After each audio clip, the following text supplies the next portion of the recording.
안녕하십니까. 전국 가맹점주협의 연속회의 교육국장 서홍진입니다. 일단 그 가맹점주님들이 그 공정에 대한 어떤 불신이 작용하는 측면의 신속성의 문제 가장 큰데요. 그 미스터 피자 관련해서 보면 한 30개월이 지나서 심사 절차를 종료했습니다. 근데 종료 과정을 보면 공정위에서 어떤 역할을 했던 것이 아니라 서울시에서 218일간의 농성이 지속되는 그런 민생 현장을 적극적으로 중재에 나섰고 그것을 이제 중재로 해결을 해냈습니다. 그 이후에 그 점주 단체에서 그 신고 취하서를 냈고 취하서를 내자 바로 이제 심사 절차 종료로 마무리한 것이죠. 그리고 피자헛 사건이 있습니다. 피자헛 사건은 20개월 만에 과징금 처분이 내려졌습니다. 그러나 이 사건이 그렇게 어려운 사건이었는가 살펴보면 그렇지 않습니다.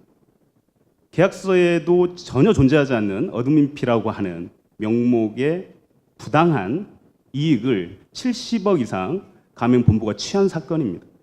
계약서에 존재하지 않는 것을 가맹점주에게 부과시킬 수는 없습니다. 이건 계약법상에서도 불법적인 행위고 경쟁법 또는 공정거래 관점에서는 더욱더 허용되지 않는 것이죠. 그것을 20개월이 걸쳐서 오랫동안 살펴봤고 결국 과징금은 5억 정도에 불과했습니다. 가맹점주단체, 가맹점주들은 과연 이게 행위에 상응한 책임을 물은 것인가 하는 근본적인 의문을 끊임없이 토로했고요. 이런 신속성의 문제는 어떤 식으로든 해결이 돼야 될 것 같습니다. 그리고 두 번째로 사건 처리 절차의 어떤 개선 부분인데요. 입증이 사실 어렵습니다. 가맹점주들 입장에서는. 증거의 편제가 이루어져서 가맹본부의 대부분의 증거가 있기 때문에 공정위가 직권조사를 해야 될 부분들이 굉장히 많음에도 불구하고 적극적인 행정을 실시하지 않는다는 것이 문제로 지적될 것 같고요. 또 무혐의, 또 심사 절차 종료 여기에 대해서 피해자들이 다툴 수 있는 그런 제도가 마련되어 있지 않습니다. 헌법소원 아까 말씀하셨지만 거의 이걸 할 수 있는 가맹점주가 몇이나 될 것인가 의문스럽고요.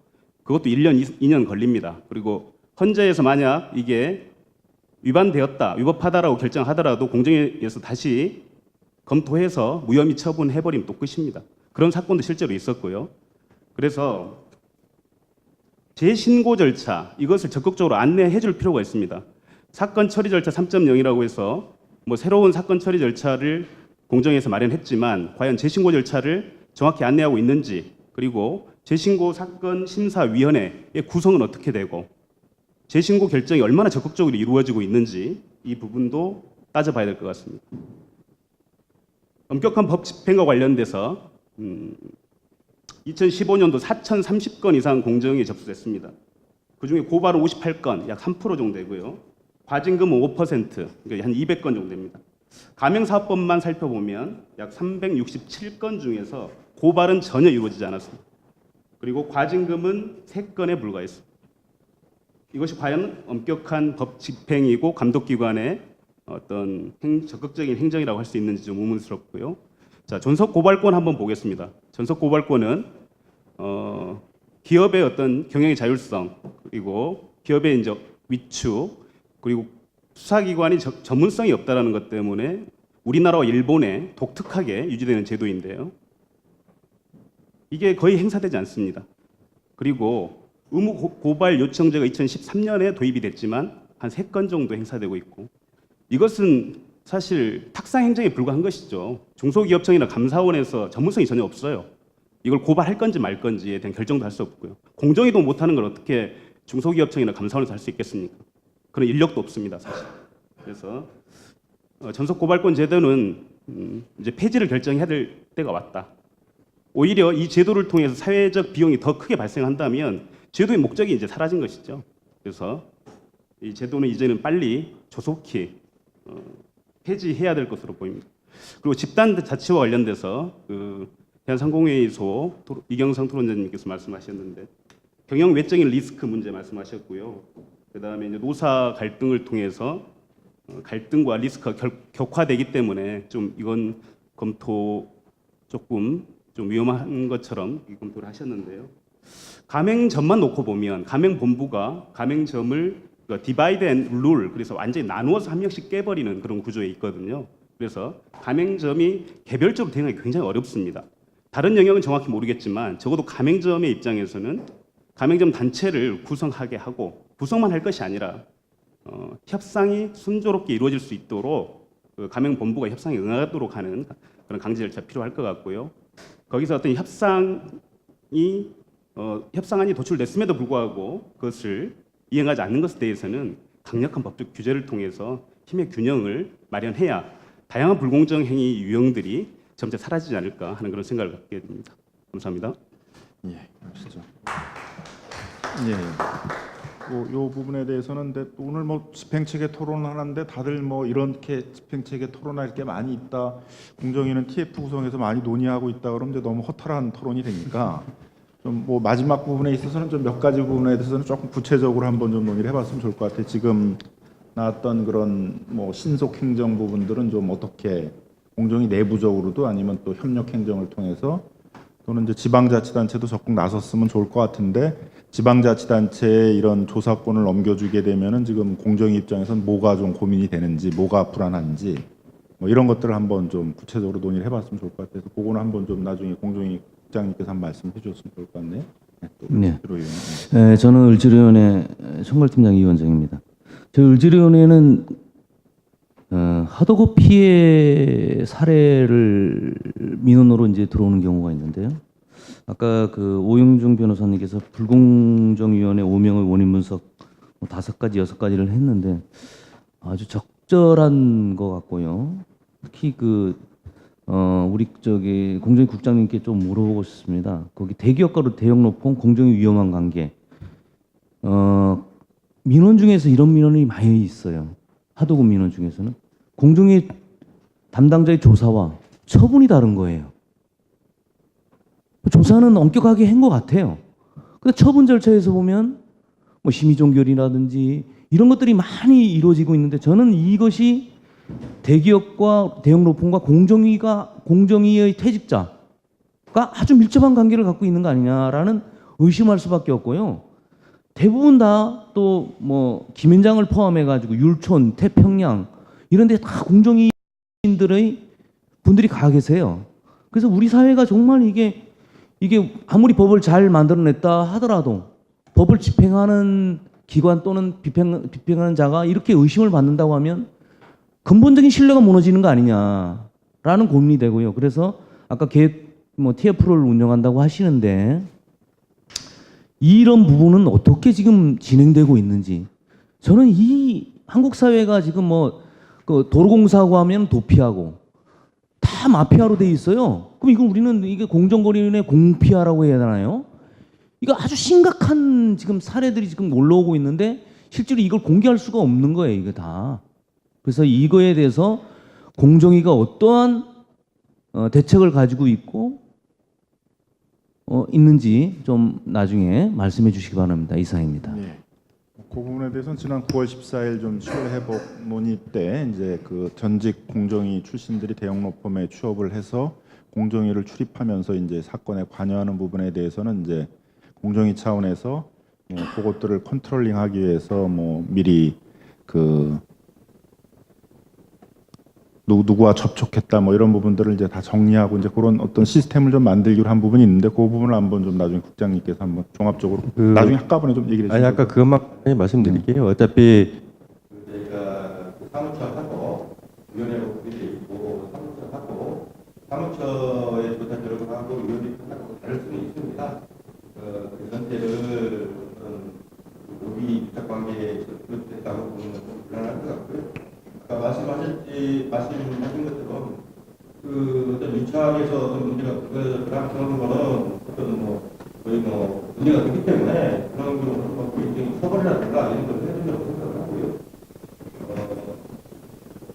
그래서 저희가 나름대로는 또 이렇게 로비와 업무 때문에 이 만나는 외에 업무 설명이라든가 이런 것 때문에 피싱이 보장하는 차원에서 만나는 것 자체 로펌의 주변에 있는 로비를 만나는 것 자체를 금지할 수 있다.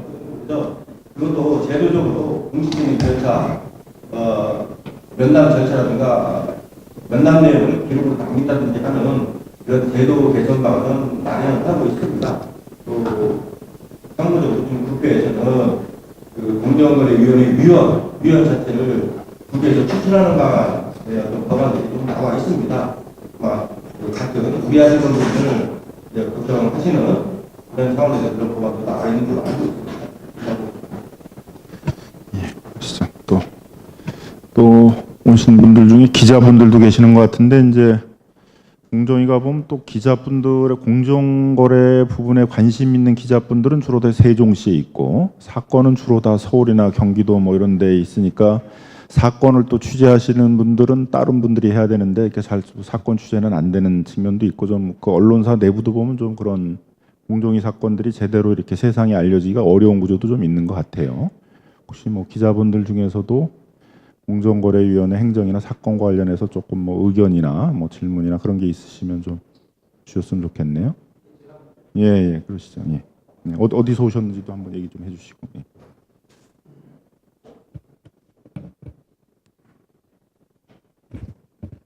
예, 저는 매일마케팅신문의 노태웅 기자입니다.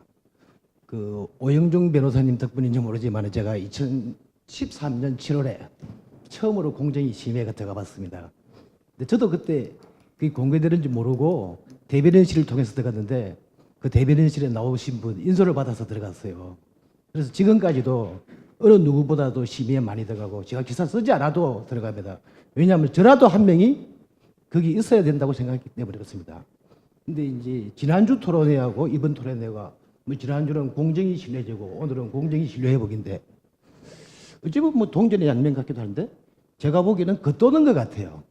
왜냐하면 지난주 했던 내용은 이미 공정이 시행하고 있어야 되는 거예요. 근데 안 하고 있고 이제 하겠다는 거거든요. 지금 여기 나오는 것도 마찬가지라고 생각해요. 저는 이제 최 위원장님이 인사청문회 하는 날 당시 공정거래위원장님이 이재용 재판에 증인신문 하는 걸 가서 봤습니다. 그때 이런 이야기를 하시더라고요. 그 삼성 합병건에 의해서 처분 주식수 결정이 왜 이렇게 바뀌었느냐 하니까 나는 경제장관회의의 멤버라는 거예요. 근데 저는 생각합니다. 공정위가 경제부처인 한 저는 아무런 많은 논의가 와도 해결되지 않는다고 봐요. 왜냐하면 SK텔레콤, CJ헬로비전 합병할 때 청와대 의진대로 했다는 거 아닙니까? 지금 박재규 국장님께서 사건 처리 규칙위에서 잘했다 하는데 공정거래위원장이 경제부처 장관인 한은 절대로 법대로 할 수 없습니다. 위선의 지시에 사는 거지. 지금도 청와대에 계신 분이 파견 나가고 계시나는데 그때 아까 오비 말 좀 제가 드릴게요. 모 과장이 청와대 파견 나간 모 과장이 그 당시에 또 정언을 했어요. 오비 문제 이거더라고요. 로펌에 계시는 선배 오비가 전화가 왔더래요. 근데 그 자리에 나가니까 그 로펌의 변호사가 나오더라는 거예요. 근데 저는 뭐 이 얘기를 뭐 구체적으로 들자는 게 아니라 이런 논의가 저는 아무런 의미가 없다고 생각해요. 공정거래위원회가 정부 조직법에도 명시 안 된 조직이거든요. 단지 공정거래법에 총리실 돼 있을 뿐이지 공정거래위원회 자기가 왜 존립하는지에 대한 근본적인 생각이 없으면 저는 해결 안 된다고 봅니다. 이상입니다. 예, 고맙습니다. 네, 또 예, 저는 전국 울살리기 국민운동본부라는 그 자영업단체 소속의 사무처장 이성원입니다. 일단 이경상 본부장님한테 좀 당부의 말씀을 좀 드리고 싶은데요. 아까 발언을 듣다 보니 한국의 노사관계가 굉장히 후진적이다. 근데 중소기업 단체들마저 단체를 협상해서 교섭을 하는 후진적인 방향을 선택하려고 하느냐. 이 발언에 대해서는 상당히 유감을 좀 표명드리고 싶고요. 여기 나와 계신 단체들, 소속 단체, 가맹점 단체 대표가 자살을 하기도 했습니다.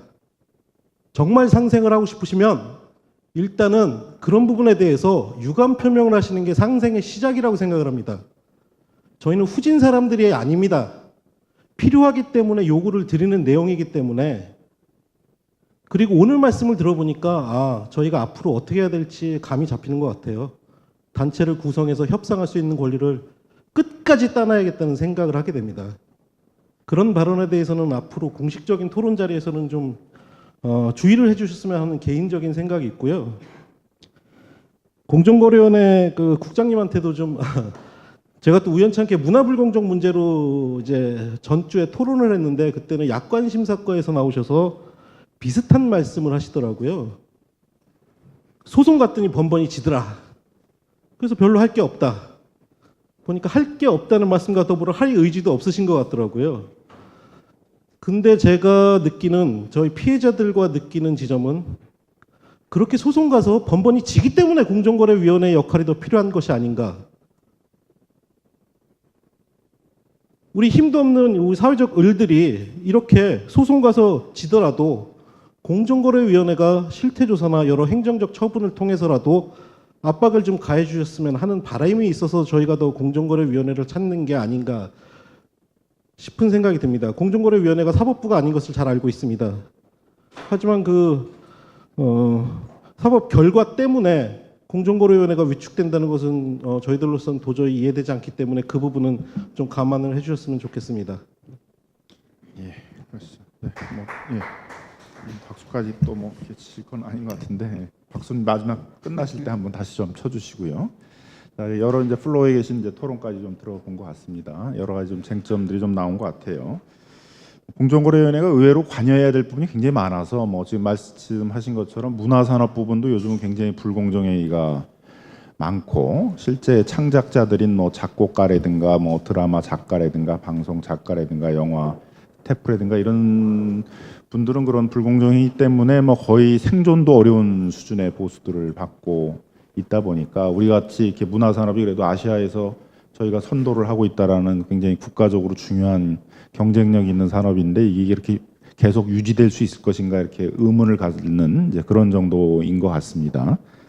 막상 보면 문화산업을 담당해야 될 문화산업 불공정 문제를 담당해야 될 전담부서도 이렇게 공정위는 따로 있는 것 같지는 않아요. 담당자도 있는 것 같지가 않고 이제 그러다 보니까 문체부, 방통위 뭐 이런 데하고 이제 협력들을 통해 가지고 이 문화산업 내 불공정 문제 같은 경우도 해결을 해야 되는데 그런 불공정 문제 중에 이렇게 사각지대에 있는 부분도 좀 적지 않게 있는 것 같아요. 이제 이런 부분들도 같이 좀 해결해 나갈 부분이 아닌가 이렇게 생각이 들었고요. 그다음에 뭐 결국은 궁극적인 건 무슨 강력한 법이나 행정을 통해서 해결하는 게 아니라 뭐 법에서는 사적 자치라는 표현을 쓰고 뭐 이렇게 뭐 노사관계나 이런 중소기업과 대기업 관계나 이런 데는 이제 경제적 약자들은 보통 대등하게 하려면은 자기 단체를 구성해서 집단적인 교섭을 하게 되니까 집단 자치라는 표현을 통해서 쓰는데 이제 그런 사적 자치, 집단 자치가 활성화되면서 이제 그걸 통해서 기본적으로 이런 불공정 문제라든가 이런 문제들이 해결해 나가고 서로 상생할 수 있는 그런 방안으로 가야 되는데 이게 또 바라보는 입장에 따라서는 이게 또 상생이 아니라 굉장히 갈등 관계나 대립 관계를 로 이렇게 볼 수도 있는 부분이어서 이제 그런 것들도 잘 조율해 나가는 것들은 필요할 것 같습니다. 그런 부분들에 대해서 좀 각자 얘기를 해주셔야 되는데 발제자는 필히 얘기해 주셔야 되고 그다음에 공정거래위원회 우리 박 국장님도 필히 얘기를 해주셔야 되고 다른 토론자들은 필히 얘기를 안 해주셔도 되는데 가능하면 얘기를 해주셨으면 좋을 것 같습니다. 그래서 먼저 발제자부터 해가지고 토론자 쭉 얘기를 듣고 마지막으로 우리 최은열 의원님의 종합적인 또 이렇게 의견 듣고 마치도록 하겠습니다. 예, 그 발제 이후에 많은 좋은 토론이랑 많은 의견들 주셔서 좋은 것 같고요. 그 주신 내용들 중에서 제가 조금 더 첨언드리고 싶은 말씀을 좀 드리겠습니다. 먼저 그 박재욱 국장님 말씀에 대해서 말씀드리고 싶은데 사실 국장님 제가 그 법 집행에서 TF에서 자주 뵙고 되게 존경하는 분인데 그 오늘 말씀 주신 내용도 공정위가 많이 노력하고 있다라고 내부적으로 하고 계신 거는 잘 알고 있는데 그 말씀 주신 내용 중에서 좀 이거는 아닌 것 같다라는 말씀 드리고 싶은 게 아까 가습기 살균제 피해 같은 경우가 그 심의 절차 종료나 이런 시스템의 문제는 아니다. 사건 자체의 처리의 적절성은 별도로 하고 그렇게 말씀을 해주셨는데 저 개인적으로는 그것은 좀 적절하지 않은 것 같습니다. 심의 절차 종료나 심사 절차 종료와 관련된 모든 사건은 그 시스템의 문제입니다. 다시 말씀드리면 만약에 그런 시스템이 없었으면 공정거래위원회가 취할 수 있는 거는 무혐의 아니면은 과징금이나 뭐 시정명령의 처분입니다. 지금 심의 절차 종료나 심사 절차 종료의 가장 큰 문제점은 공정위가 제대로 된 조사를 하고 확실한 결론을 내지 않아도 되는 공정위의 책임을 회피할 수 있게 해주는 수단이라는 데 문제점이 있는 거거든요. 만약에 가습기 살균제 그 피해 사건을 예를 들어서 그 당시에 심사 절차 종료와 심의 절차 종료가 없었으면 공정위가 택할 수 있는 건 무혐의 아니면 처분입니다. 과연 거기서 무혐의를 낼 수 있겠냐? 말로 조사를 완벽히 했는데 우리가 볼 땐 무혐의다고 낼 수 있는 거죠. 그러면 일반에도 공개하고 문제점 없다라고 말할 수 있는 거죠. 신고한 모든 사건을 처벌해야 된다는 것이 아니라 신고 들어온 사건에 대해서 책임 있게 해야 되는데 지금 심사 절차나 심의 절차 종료는 내가 해서 봤는데 좀 어렵고 증명이 쉽지가 않다. 그래서 일단 지금은 못하는데 근데 무혐의하면 너가 불리하니까 내가 너 봐줄게라는 무슨 시혜성 정책을 하는 듯한 그런 지금 인식과 관행을 가지고 있습니다. 공정거래위원회가. 근데 이거 자체가 공적행정부가 가지면 안 되는 책임 없는 태도이거든요. 어떻게 신고권, 그러니까 조사권을 갖고 있는 정부 부처가 지금은 잘 모르겠는데 다음에 나오면 좀 열심히 해볼게. 이런 태도를 가질 수가 있습니까? 그리고 아까 말씀하신 것처럼 법 위반 개연성은 있는데 그걸 증명할 수 있는 마땅치 않다. 법 위반 개연성을 어떻게 판단을 합니까? 뭔가 조사를 해봤더니 문제가 있으니까 이건 법 위반인 것 같다는 거 같지. 무슨 우리가 궁예 관심법도 아니고 아무 근거도 없는데 그냥 법 위반인 것 같다. 이렇게 나오진 않습니다. 다시 말해서 법 위반 개연성이 있었다는 건 조사 필요성이 있는 거고 조사를 더 엄밀히 엄격히 더 구체적으로 확실히 했다면 문제점을 잡아낼 수 있다는 거죠. 그런 부분 때문에 저희가 심사 절차나 심의 절차 종료 문제점을 지속해서 말씀을 드리는 거고 이 부분에서는 공정위가 책임 있는 행정을 하고자 한다면 가장 먼저 없어져야 하는 제도입니다. 공정위가 바뀌어야 될 제도가 너무 많지만 이거는 너무 기본 중에 기본이기 때문에 말씀을 드리는 거고 마치 오늘 이게 너무 많이 얘기되기 때문에 이것만 바뀌면 공정위가 바뀔 것 같이 생각하면 그것도 큰 문제죠. 너무 많은 것들이 필요한데 지금 말씀 주신 것처럼 그 시스템 문제가 아니라 개별 사건의 처리는 적정성을 봐야 된다. 이게 아니라 그 시스템이 존재하기 때문에 공정위 담당 조사관이나 사무관이 좀 더 책임감 있고 좀 더 성실한 그 행정을 할 수 있는 그 기반 자체가 사라진다는 겁니다. 그래서 없어져야 된다는 말씀을 꼭 드리고 싶고요. 다음으로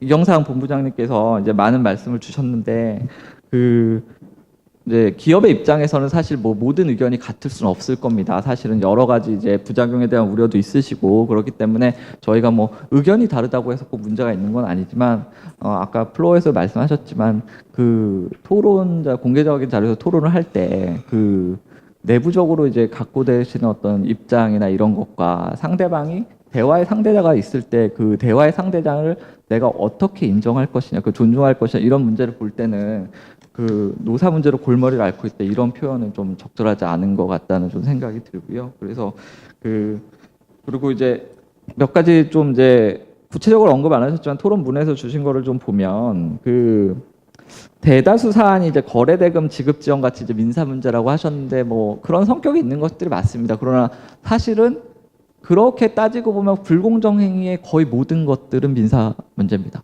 다 돈과 관련된 문제인 거죠.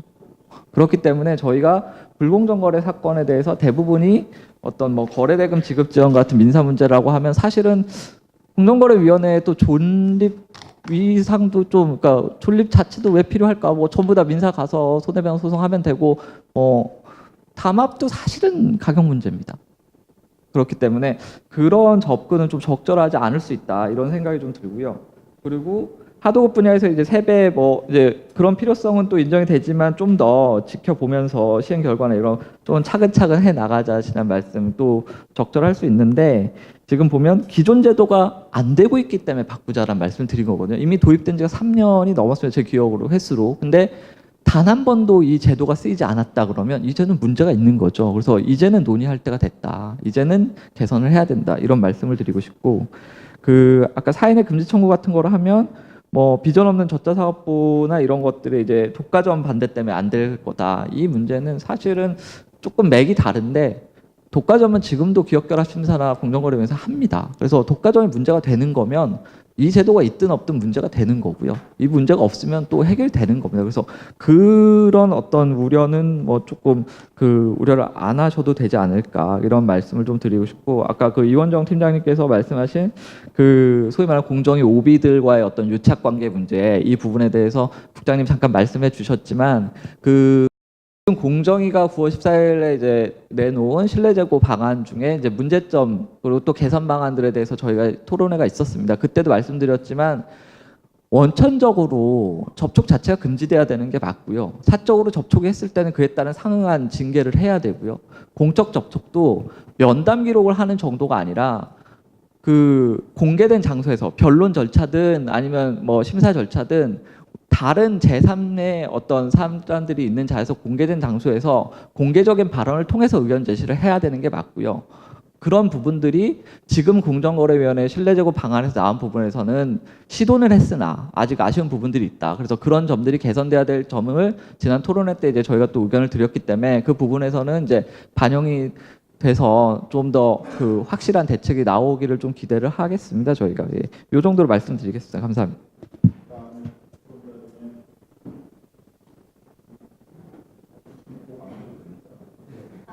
아까 꼭 해야 될 것 같아서 아까 박 국장님께서 이제 이 정책적인 문제가 있고 그다음 시스템 문제가 있다. 그러면서 이제 뭐 정책적인 건 정권이 바뀔 때 따라 정책이 약간 바뀔 수 있다 했는데 그게 정책적 문제 왜 갑을 관계, 갑을 피해가 들어가는지 상당히 의아스럽고 충격적입니다. 공정거래위원회 존재 이유 중에 상당한 어떻게 보면 중요한 부분일 수 있는 이 을들의 피해 부분이 을들이 자살하고 을들이 막 이렇게 엄청나게 거리에서 참, 힘든 투쟁을 해서 겨우 이렇게 와야 됐는가? 원래 공정거래는 해야 될 일이 아니었던가? 이렇게 고민을 해야 되는데 이게 만약에 그냥 정권에 따라 바뀌는 문제라면 다음 보수 정권이 들어오면 지금 갑을 문제 사라질 수 있습니다. 지금 잘 생각하셔야 될 것 같고요. 간단하게 다시 보면 하도급 징벌적 손해배상 도입되는데 왜 이런 뭐 실제로 구제가 안 되느냐, 실효성이 없느냐 이런 건데 실제로 저도 상당히 고민을 많이 해봤습니다. 결국 실효성 없는 문제는 그겁니다. 하도급 업체가 원청에 불복하는 순간 이 업체는 산업계에서 영원히 사라져야 되는 그런 기업이 되는 겁니다. 우리나라 기업 관계 이런 문제가 대기업 중심의 이 교섭력 문제가 간단히 징벌적 손해배상 세배만으로 절대 해결이 안 되는 그런 지금 산업계의 문제를 전면적으로 고치지 않으면 안 되기 때문에 그런 거고 더욱더 강화해야 한다는 것에서 발제자 의견에 동의합니다. 다음으로 공정거래의 업무가 또 뭐 불공정 피해나 이런 것들을 보는 또 그런 걸 관여하는 사람들 입장에서는 굉장히 심각해서 굉장히 적극적인 파이팅이 요구되는 분야이기도 하는데 또 기업들의 입장에서 보게 되면 뭐 매 거래마다 그런 공정거래위원회 다 규제나 감독을 받아야 되느냐에 대한 또 그런 문제의식도 있을 것 같아요. 그러다 보니까 또 입장이 좀 다를 수가 있고 한데 또 여러 가지 또 비판이나 지적들이 있으셨으니까 우리 한상공회의소도 한번 말씀해 주셔야 될 것 같습니다. 예, 아까 뭐 제가 지적을 받고 참 저희 기업들만의 얘기는 아니구나. 진짜 아까 말씀해 주셨지만 저희들은 이제 프랜차이즈 문제 이렇게 받아들이지 못했고 일단 뭐 삼성, LG 이런 큰 기업들이 열심히 잘하려고 하는데 또 이런 선의의 어떤 기업까지 너무 어려움을 겪을 수 있다. 이런 좀 측면에서만 봤던 것 같습니다. 어떤 가맹점의 문제점들 이런 부분들은 굉장히 뭐 기업들이 잘못한 부분이 분명히 있는 것 같고 제가 말씀드려가지고 좀 상처받은 부분이 있다면은 그 부분은 저희가 좀 죄송하다는 말씀을 드리고 아까 뭐 자살 얘기도 하시고 그러셔서 저도 참 마음이 아프더라고요. 저희들이라 그래가지고 뭐 그런 나쁜 기업까지 대변할 이유는 전혀 없습니다. 그런 점들을 좀 저희들이 이제 표현함에 있어가지고 어떤 정책을 얘기하다 보니까 어떤 정책의 일반적인 얘기를 했다 이런 점에서 나온 그런 점을 좀 양해를 해주셨으면 합니다. 예.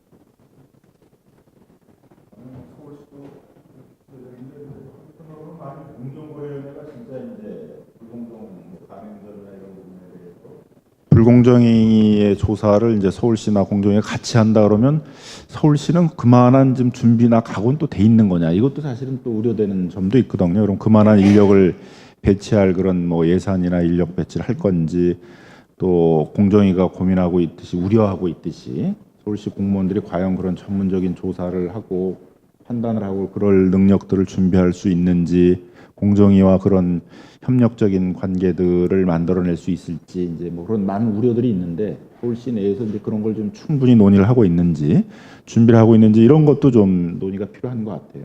뭐 그런 것도 한번 말씀해 주셨으면 좋을 것 같습니다.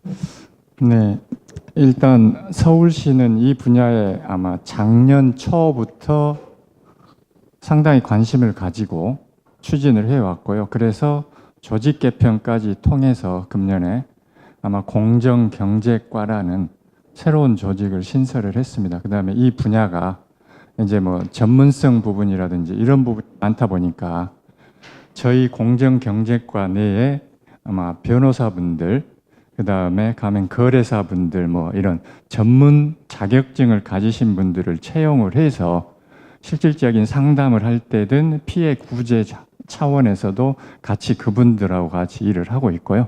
그다음에 아마 공정위 쪽에서의 조사 권한이라든지 아마 처분 권한 그 관련 권한들이 같이 공유가 된다면 이 분야 부분을 저희가 더 확대 개편할 용의까지도 있는 아마 그런 상황이기 때문에 저희는 현장에서 들리는 그런 억울한 일들이든 아니면 이런 피해 사례 부분이 상당히 확산 추세에 있다 보니까 그 분야에 대해서 좀 적극적으로 대처하려고 노력 중입니다. 네.